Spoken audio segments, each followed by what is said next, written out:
Yo, what's up? Welcome back to another episode of the Source. Just had a good night. Baseball, both top bets hit, and both were underdogs, Cubs and Twins.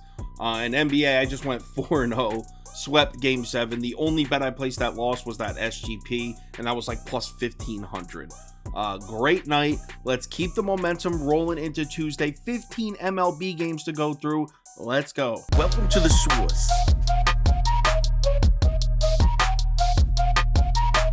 The Source.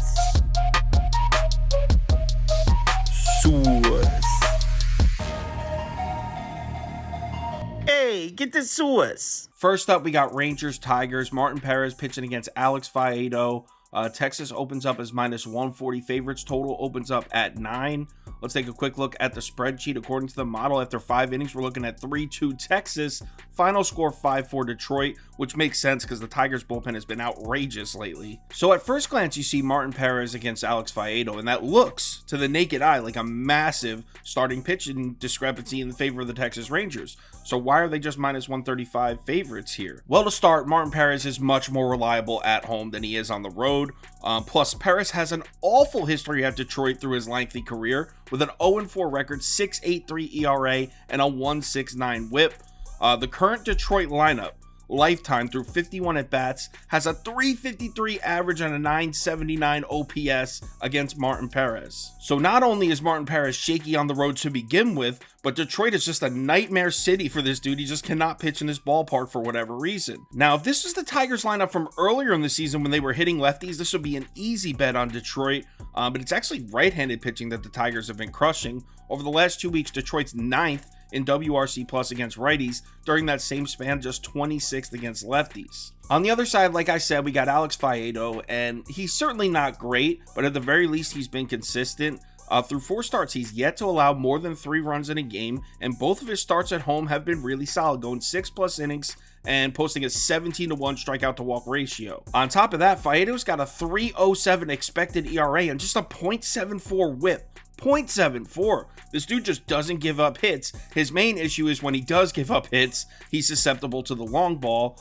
He's only allowed 15 hits this whole season, but 6 of them have been home runs. Obviously, that could be a problem against this loaded Rangers lineup. But is he catching Texas in a weaker spot here? On the road against right-handed pitchers over the last month, Texas drops all the way back to 19th in isolated power and 20th in WRC+, as well as dead last in strikeout to walk ratio at 0.2. I know it seems like the Rangers have a huge starting pitching advantage, but honestly, I think it's a bit of a wash. And if you want to talk bullpens, Tigers bullpen has blown Texas bullpen out of the water. ERA, WOBA, and FIP. Detroit is top 10 in all 3 of those categories over the last 30 days. Texas, bottom 10 in all 3 categories. At plus money, I'm taking the Tigers, man. Give me Detroit money line at plus 120. Also, I want to mention Prop Beaver loves Faedo over 4.5 strikeouts here.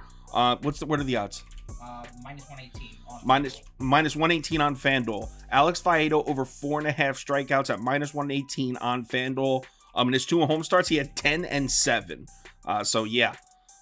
Tigers money line, Faedo over strikeouts next game. Padres at Marlins. Ryan Weathers pitching against Sandy Alcantara. Miami opens up as minus 130 favorites. Total opens up at 8.5. Let's take a quick look at the spreadsheet. According to the model, we're looking at 5-2 Marlins after 5 innings. Final score 5-3 Marlins. So Ryan Weathers actually started the season off on kind of a tear, but since his return from the minor leagues, he's been a lot more vulnerable. In his last 2 starts, 11 2/3 innings of work, Weathers has allowed 16 base runners and 9 runs. Definitely struggling as of late. Miami's lineup isn't exactly threatening, but they're sneaky productive against left-handed pitching. They're 7th in WRC plus against lefties over the last 2 weeks and 10th over the last 30 days. I don't see any reason why the Fish don't get the Weathers in this game. On the other side, we got Sandy Alcantara, and I know he hasn't looked anything like the 2022 Sandy, the Cy Young Award winner. That being said, he is coming off an excellent 2-run, 6-inning start in Colorado, a place where he historically has struggled.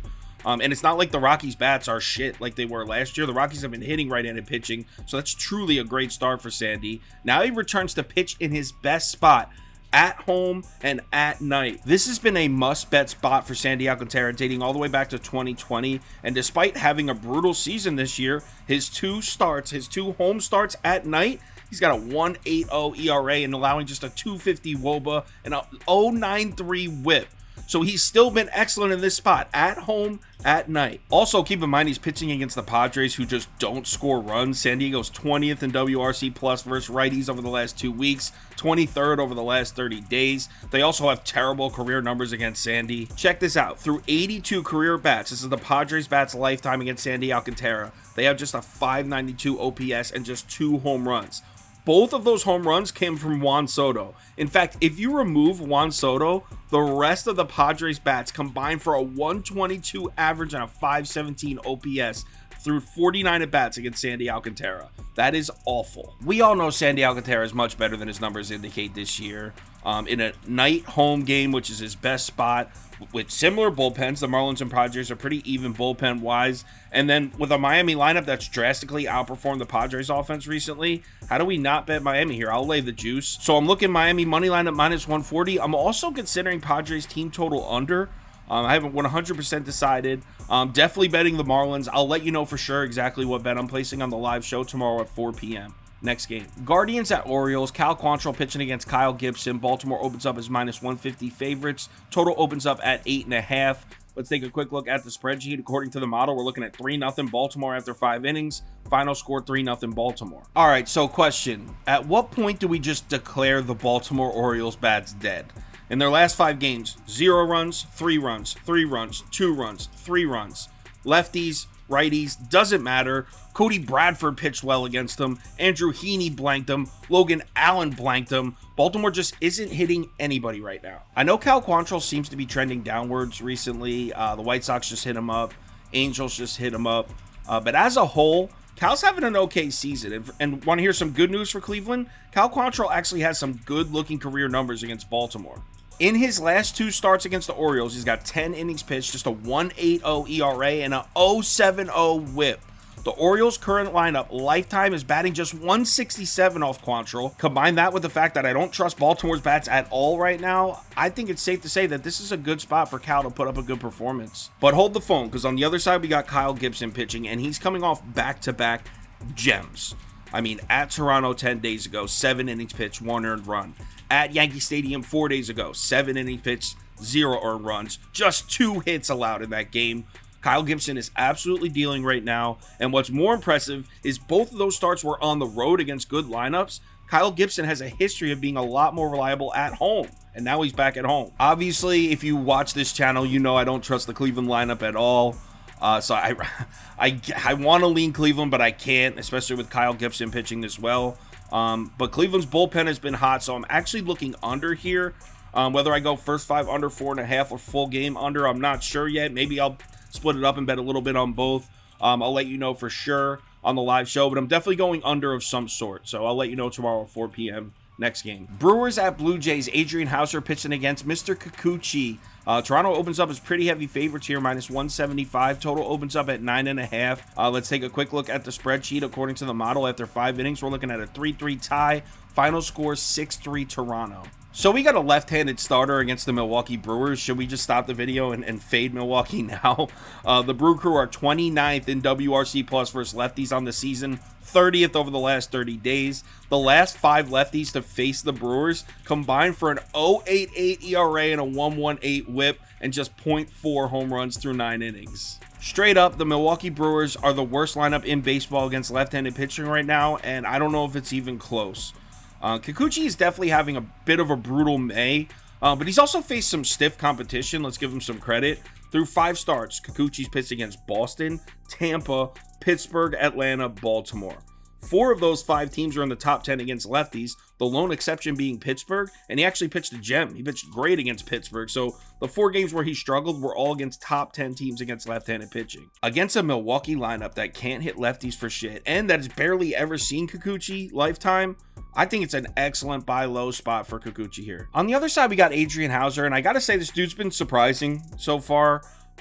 Through 4 starts, he's got a 2.25 ERA and just a 29.1% hard hit rate. Much better numbers than we saw from him last season. Now he faces a Blue Jays lineup that's been really underwhelming recently. The Blue Jays have scored 3 or less runs in 4 of their last 5 games and 9 of their last 13 games. As I keep mentioning, their stats are definitely skewed by just knocking the shit out of the Tampa Bay outfielders in the 9th inning. They scored 11 runs off the Tampa Bay outfielders. It'd be nice to sit here and say, hey, returning home back in Toronto, the Blue Jays bat should come back to life. But they were struggling before they even left for the road trip, so I don't know if that holds any weight either. And if Adrian Houser's improvement is legitimate, I think they might struggle again to score. If we're talking bullpens, we definitely have to give the advantage to Toronto, so I like the Blue Jays to win, but at minus 160 price, that's just way too expensive for a team that's really not scoring runs. So I think our best angle here is to go back and hit another under. On the under, you can get 9.5 at minus 110. I'm also looking at first 5 under 5.5 at minus 125. I'm not sure which one I like better. Probably the full game under, but I'll let you know for sure on the live show next game. Phillies at Mets. Ranger Suarez pitching against Kodai Senga.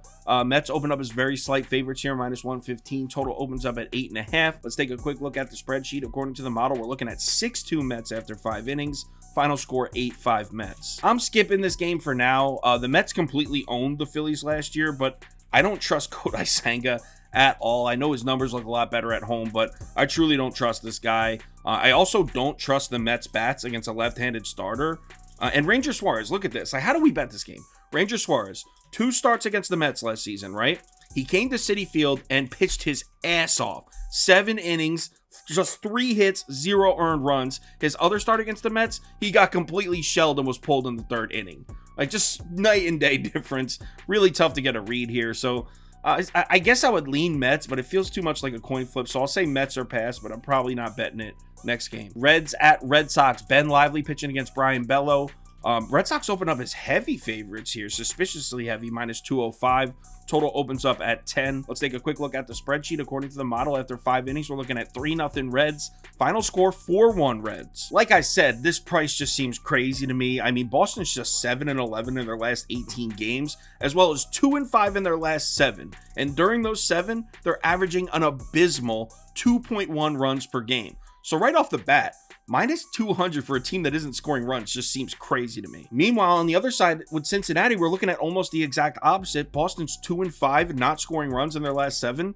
Cincinnati's 5-2 in their last 7, and they're averaging 6.7 runs per game. Now, I'm not going to tell you that Ben Lively and Brian Bello are on the same level. Bello's really developing into a nice-looking starter for Boston. Clearly, he's the more attractive name here, but it's hard to ignore the disparity in the numbers between these two guys up to this point in the season, at least. Ben Lively's got better looking stats, man.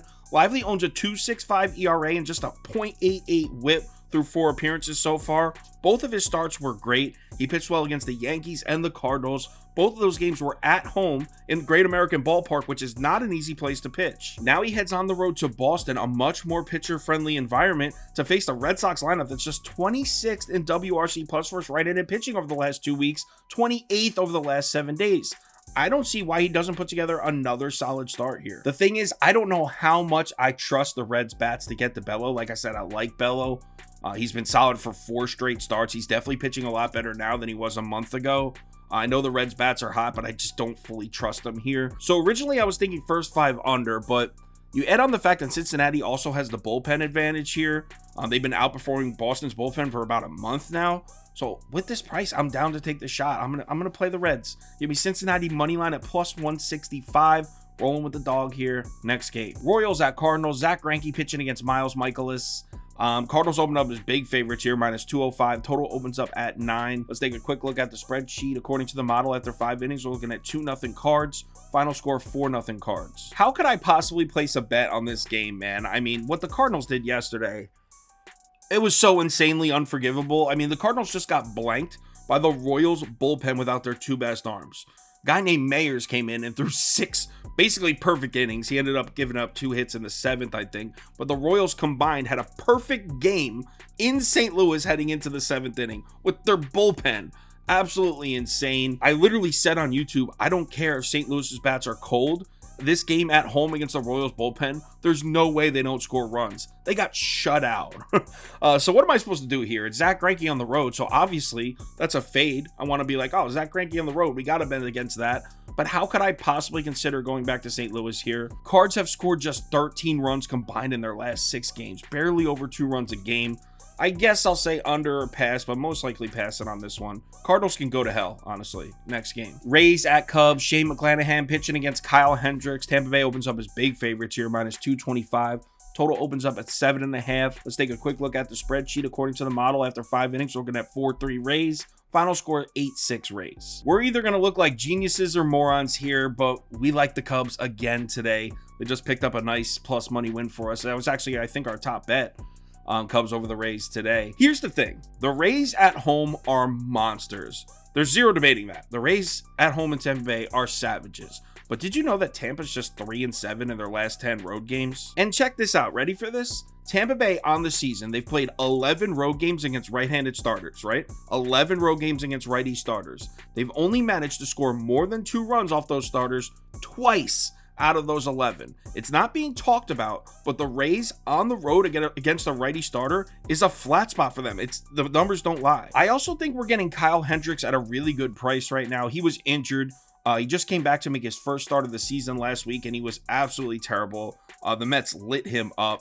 And I'm not saying Kyle Hendricks is a reliable starter, but he's not that bad. And I don't think it's crazy to say that Hendricks pitches a decent game here. Also, a nice little split in favor of Hendricks. At home against right-handed bats has been his best spot for a couple years now. In 2022, he allowed just a 248 WOBA and an 0.92 whip at home against right-handed bats. Considering Tampa Bay regularly starts 6 righties in their lineup, it's a nice little piece of info there. On the other side, you got Shane McClanahan, and there's no debating it. Dude's looked basically unstoppable so far this season. But I do need to ask, who has he really pitched against that produces at a high level against lefties? Check this out. So McClanahan starts so far this season. The Blue Jays twice, they're 21st. Milwaukee, 29th. The Yankees, 15th. This is their ranks against lefties. Baltimore, 8th. Pirates, 14th. The White Sox twice, 17th. Boston, 11th. Washington, 9th. And Detroit, 23rd. Just 2 of his opponents sit top 10 against left-handed pitching, none of them in the top 5. Not only are the Cubs 4th in WRC plus versus lefties this year, so this will be the first top 5 team versus lefties McClanahan's seen on the season, but the last 6 lefty starters to face the Cubs, 26 and a third innings pitched, 8.20 ERA and a 1.82 whip, 1.4 home runs per 9. I'm aware none of those guys are quite as elite as McClanahan, but still, the fact remains that the Cubs have been eating on lefty starters. Now, the Cubs bullpen, I'm not going to argue with you there. The Cubs bullpen has been terrible, but the Rays bullpen has been pretty much even worse. In fact, over the last month, the Chicago Cubs bullpen has better numbers than Tampa Bay's, believe it or not. So at a price of plus 165, I'm going right back to the Cubbies. Pay me out twice, Chicago. Give me the Cubs money line plus 165 next game. Angels at White Sox. Tyler Anderson pitching against Lucas Giolito. White Sox open up as pretty decent favorites here, minus 145. Total opens up at 9.5. Let's take a quick look at the spreadsheet. According to the model, after 5 innings, we're looking at 3-2 Angels. Final score 4-3 Angels. Not gonna lie, it's kind of hard to not like the Angels at this price. I really thought the White Sox bats would get to Erod. The other day, they were showing signs of coming to life against lefties, but Eduardo Rodriguez really pitched great against the White Sox. And here comes Tyler Anderson, who's really come into his own recently. Check this out. So Tyler Anderson, his first 4 starts of the season, was allowing a 3.17 opponent batting average and a 7.20 ERA. His last 5 starts, so since then, just a 2.50 opponent batting average and a 3.14 ERA. I'm not going to sit here and try to convince you that Tyler Anderson's a dominant lefty starter, but you can't argue with those numbers. He's been pitching noticeably better as of late than he was earlier in the season. It might not be a bad spot to back him. Here's where betting this one gets complicated for me personally, because right now, I trust Giolito. He's made 5 starts in May, and 4 of them have been really good. His last start on the road in Detroit was terrible, but he's got terrible career numbers on the road against the Tigers. For whatever reason, Giolito just can't pitch in that ballpark. So I'm not going to let that one game distract me from the production we saw in the previous 4 starts. Overall, I think both these starting pitchers do their jobs. I think we're going to see a pitcher's duel through the first 5 innings. So I'm going to take a first 5 under. Give me first 5 under 4.5. You can get it at plus 100 right now on BetMGM. Let's lock it in. Next game. Twins at Astros. Joe Ryan pitching against Brandon Bielak. Minnesota opens up as slight favorites here, minus 120. Total opens up at 8.5. Let's take a quick look at the spreadsheet. According to the model, we're looking at a 4-4 tie after 5 innings. Final score 5-4 Astros. Straight up, pricing Joe Ryan like this against Brandon Bielak is kind of nuts. I feel like we have to go Minnesota just off the rip, but let's take a closer look. I know Brandon Bielak has decent looking numbers, but it's kind of hard to put into words how lucky this dude has been. He's got a 6.02 expected ERA, 2.5 runs higher than his actual ERA, and his FIP is a terrible 5.7. He's allowing 2.13 home runs per 9 innings. Opponents are batting 300 off him on the season with a 1.54 WHIP. Those are not good numbers. I know a lot of people are just looking at his 3.55 ERA and being like, oh shit, this kid's pitching pretty well. He's not. And it only gets worse when you look at who he's pitched against. Look, these are the teams he started against and their rankings against right-handed pitching. Oakland, 29th. Milwaukee, 27th. The White Sox, 28th. Mariners, 8th. Giants, 17th. Just one of those teams is in the top 12 against righties over the last month. 3 of them are bottom 5. Twins are 11th during that span. He's faced nobody and still posting these kind of numbers. Don't trust him at all. Twins should rock this kid. On the other side, we got Joe Ryan. I feel like I don't even need to tell you how good Joe Ryan's been. He's allowed 2 or less runs in 6 straight starts, posting a godly 1.50 ERA, allowing just a 2.42 WOBA. He's really been that good. He's pitching on another planet. And I think the Houston bats versus righties are inflated right now. A nice 3-game stretch against Oakland will do that for you. It's the worst pitching staff in baseball history, maybe. If you really take a look at this Astros lineup recently and you just don't look at the Oakland series, we saw Adrian Hauser hold them scoreless. We saw Colin Ray hold them scoreless. James Kapp held them to 1 run. Sonny Gray held them to 2 runs. I don't know how much I really trust the Astros bats against righties right now. I think Ryan might really blank them. If you're more comfortable just isolating the starting pitching matchup and just going Twins first 5 money line at -124, go for it. But these bullpens have been performing at basically a similar level, so I'm comfortable riding the full game money line as well. I'm probably going to split my money in half and bet both.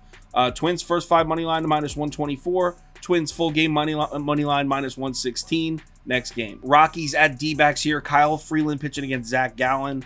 Arizona opens up as huge favorites here, -260. Total opens up at 7.5. Let's take a quick look at the spreadsheet. According to the model, we're looking at 4-2 Rockies after 5 innings. Final score 6-5 Rockies. I'm skipping this one. Obviously, I would love to back Arizona at home with Zach Gallen on the mound, but -250 is a crazy price to fade a Rockies lineup that's actually been smacking right-handed pitching around, so I'm just going to pass. Next game. Braves at Oakland again. Braves just got beat by these guys. Bryce Elder pitching against JP Sears. Atlanta opens up as -185 favorites, and the total opens up at 8. Let's take a quick look at the spreadsheet. According to the model, we're looking at 5-0 Braves after 5 innings. Final score 7-0 Braves. I mean, let's be real. The odds of the Oakland Athletics beating the Atlanta Braves twice in a row are basically slim to none. Add a left-handed pitcher on the mound for Oakland. I mean, the Braves are sitting at 5th over the last 2 weeks against lefties, 2nd on the season. It's a very dangerous lineup for a left-handed starter. Braves should jump out to an early lead and never look back in this one. The icing on the cake is the Braves have a significant bullpen advantage over the Oakland A's, but I mean, who doesn't have a significant bullpen advantage over the Oakland A's, honestly? I like the Braves -1.5 and -135, but honestly, there might be more value on just taking Bryce Elder to record a win. This is a prop beaver bet here. It's at +120. Check this out. 8 of the last 9 starting pitchers to face Oakland have recorded a win, including 9 of the last 12 right-handed starters. At +120, obviously that seems like some insane value. So Atlanta -1.5 and -135, or if you have a sports book that offers starting pitchers to record wins, Bryce Elder to record a win at +120. Next game. Actually, there is no next game. We ran out of time. There's still 3 games left, but it's after midnight right now. So we'll go through all 15 games at 4 p.m. on the live show like we always do. Sorry about that. Hopefully, if you're available at 4 p.m., we'll see you in the comments. If anything changes, any crazy updates or anything like that, I will let you know on Twitter, so give me a follow there if you're interested. And if you want the final tickets, which has exactly what we're betting and how much on each, top bets, parlays of the day, that kind of stuff, head over to KyleKirms.com.